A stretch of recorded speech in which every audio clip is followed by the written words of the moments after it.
Good day, everyone. I am Rayaan Calzado and I am here to present to you how new literacies, functional literacies, multi-literacies impacted teaching learning process. So, students need to be equipped with the skills to adequately participate in the global society and have the skills to continue to adapt as the technology grows and changes. So what's the skills that a student should possess to adequately participate in the global society and have the skills to continue? So it is the literacies. So literacies as the UNESCO defined literacies as the ability to identify, understand, interpret, create, communicate, and compute using printed and written materials associated with varying contexts. So it is the ability to identify, it is the capability of ones to identify, to create, to interpret the materials. So, between 1950 and 1970, literacy was defined as reading and writing skills necessitated for activities in modern society. And then beyond the 1990s, literacy had started the diversity and the light of technology, developments, change of living conditions in cities and the new necessities. Hereafter, literacy then become multi-faceted. However, along this line, literacy is not confined only to knowing how to read and write. Rather, it is the matter of applying knowledge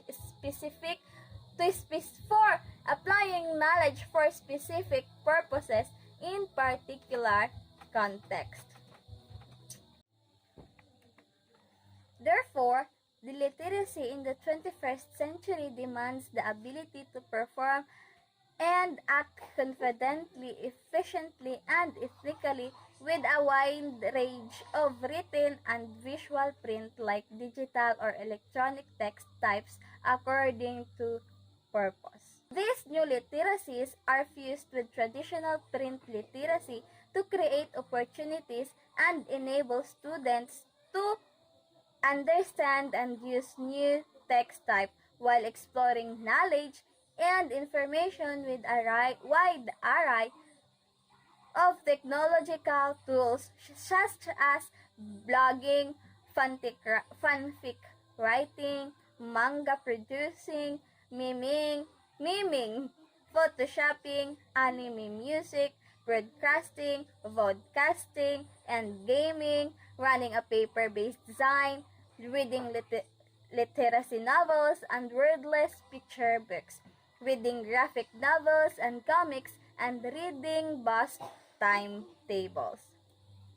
Let us explore the new literacies. So there are 7 new literacies that are stressed in the 21st century curriculum. Let us discuss the first one, that is the multicultural literacies. This is all about the understanding ethnic groups that comprise the population and focuses on the complex issues of identity, diversity, and citizenship. The second new literacy is the social literacy, which the development of social skills, knowledge, and positive values in human beings to act positively and responsibly in sophisticated complex of social settings. The third is the media literacy. This is the ability to access, analyze, evaluate, and create media. Fourth is the financial literacy. This is the ability to make informed judgment and make effective decisions regarding the use and management of the money. The fifth is the digital literacy. This is the ability to effectively use digital devices for purposes of communication, expression, collaboration, and advocacy in a knowledge-based society. The next one is the ecological literacy. This is understanding the principle of ecosystem towards sustainability. And the last one is creative literacy. That is the ability to make original ideas that have value and the ability to see the world in new ways.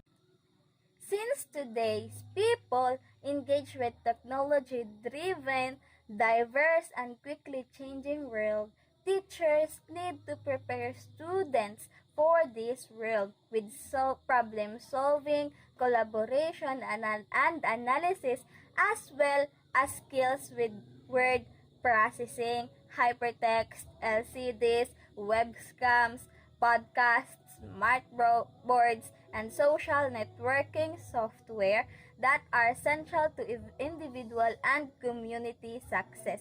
But if the teachers lack this ability, but if the teacher with relatively little technological skills can provide less useful information. So, school must support teachers by providing them professional training and up-to-date technology for utilization in the classroom. The integration of new literacy in the curriculum.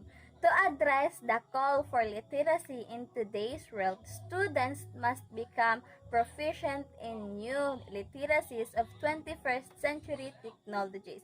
The International Reading Association, or IRA, believes that literacy educators have the responsibility to integrate information and communication technologies into the curriculum to prepare students for the future they deserve. So what are the impacts of new literacies on instruction? So Henry restated that engagement in literacy activities is being transformed today like at no other time in history. So as students turn to the internet and other information communication technologies, or ICTs, at increasing rate to read, write, and interact with text, they must develop new skills and strategies or new literacies. So as we face, or as we read, as we write, we must develop new skills. We have to adapt new skills and strategies of new literacies as a student to be successful in this multimodal, intertextual, and interactive environment. So, Henslow et al. Said that the new literacies of today will be replaced by even newer ones tomorrow as new ICTs continuously emerge in more globalized community of learners. And such change bear important implications to instruction, assessment, professional development, and research. Let us proceed on the functional literacy, on how the functional literacy impacted on the teaching learning process. So, the term functional literacy was initially defined by UNESCO through William S. Gray in his teaching of reading and writing as the adult training to meet independently the reading and the writing demands placed on them. It stresses the acquisition of appropriate verbal, cognition, and computational skills to accomplish practical results in specific cultural settings. So, UNESCO also defines functional literacy as the ability of an individual to take part in significant activities in professional, social, political, and cultural aspects in a society. where he or she lives using his or her literacy skills. Hatch defines functional as the building capacity and literacy as reading and writing skills.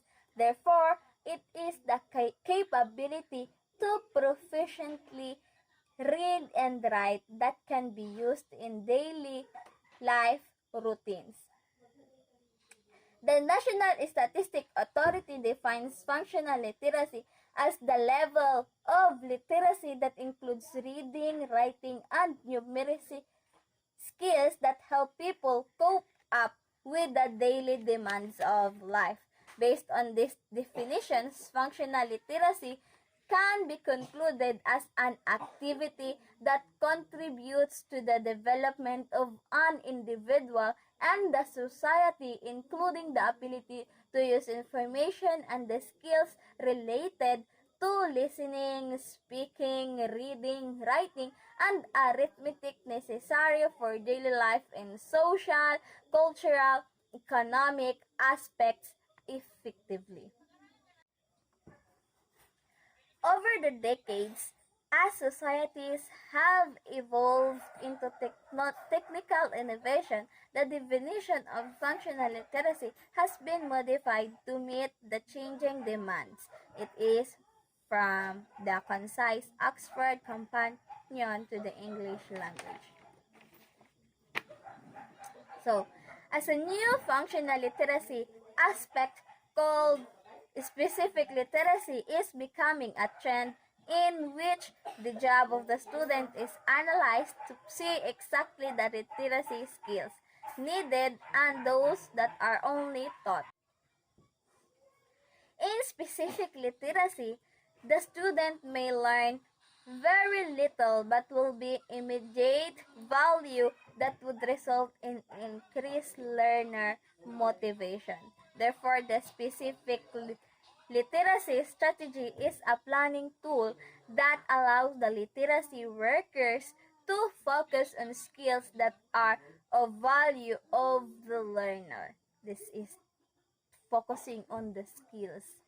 In a separate root cause analysis by World Vision, results show that low functional literacies could mean low resilience to respond to abnormal conditions and could increase a child's vulnerability to exploitation. This could also result in unpreparedness in gainful employment and eventually increased dependency on welfare programs. One of the government initiatives to address this is the Education for All.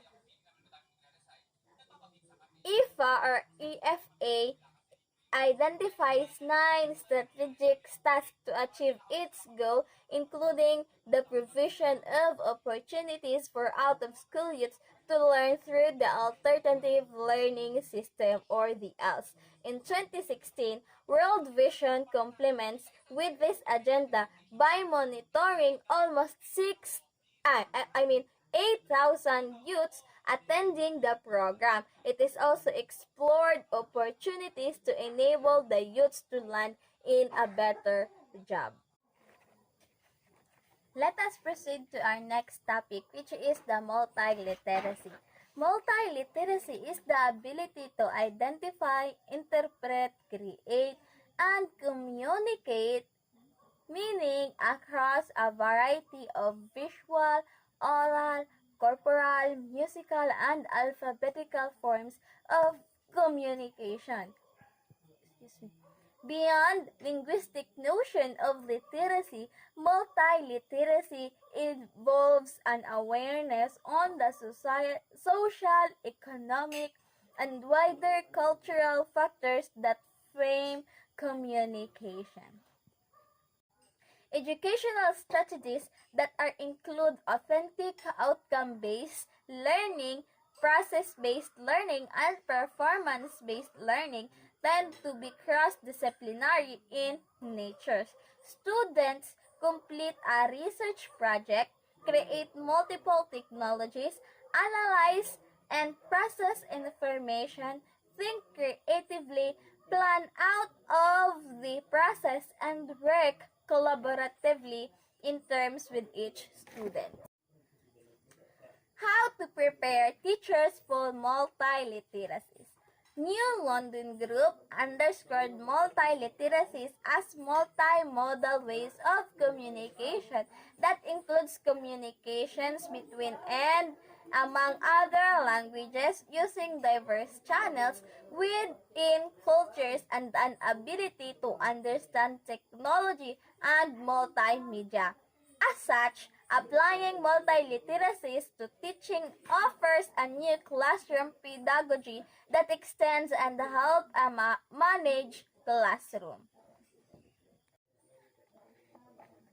Therefore, Newman in Biswas suggests that teachers integrate four components of multi-literacies in teaching, which are the one is the situated practice, that it means leading students toward meaningful learning by integrating primary knowledge. And the second is the overt instruction, which is guide students to the systematic practice of learning process with tools and techniques. And the third one is the critical framing, that is to teach students how to question diverse perceptions for better learning experiences. And the fourth and the last one is transformed actions, that is to teach students to apply the lessons they learn to solve in a real life problem. Thus, teaching multi-literacies can inform, engage, and encourage students to embrace the multiplicity of learning practices. Moreover, teaching multi-literacies can help teachers blend and apply the following four instructional processes of multi-literacies in the classroom to ensure successful teaching and advancing students' learning practices.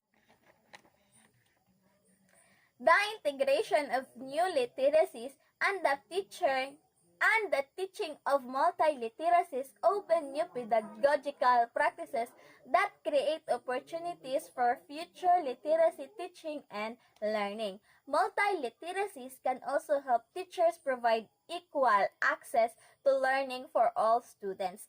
In effect, students learn to collaborate by sharing their thoughts with others in online spaces where they can engage in different forms of modes of learning process.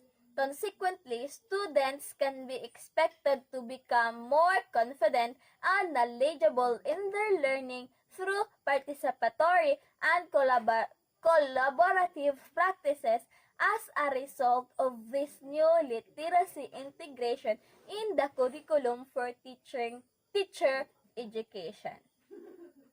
That's all, and thank you.